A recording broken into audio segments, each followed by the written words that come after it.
ढोड़िया के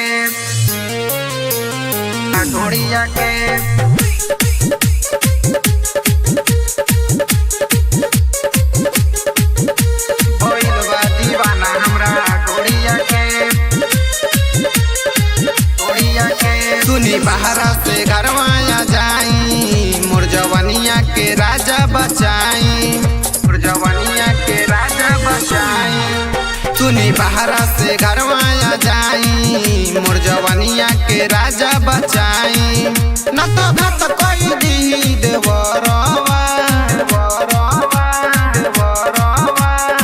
कन्या के छोड़ी नचनिया के छोड़ी भइल बा दीवाना हमरा ढोड़िया के कन्या के छोड़ी नचनिया के छोड़ी भइल बा दीवाना हमरा ढोड़िया के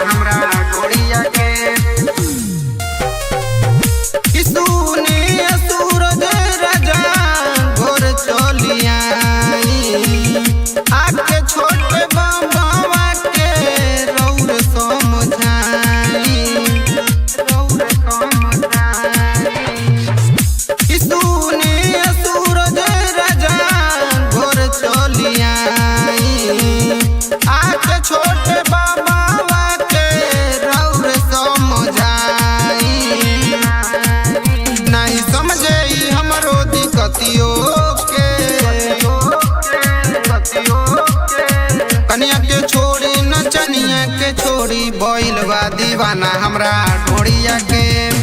कन्या के छोड़ी नचनिया के छोड़ी भइल बा दीवाना हमरा ढोड़िया के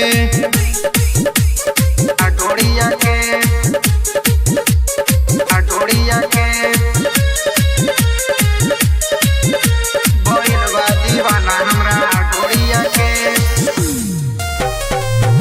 मनत नाही बात हमार रात दिन सतावेला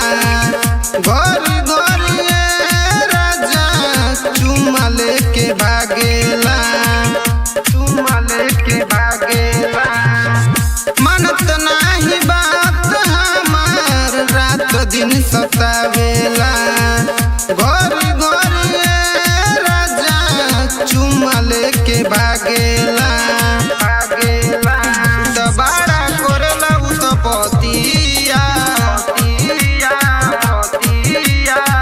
कन्या के छोड़ी नचनिया के छोड़ी भइल बा दीवाना हमरा ढोड़िया के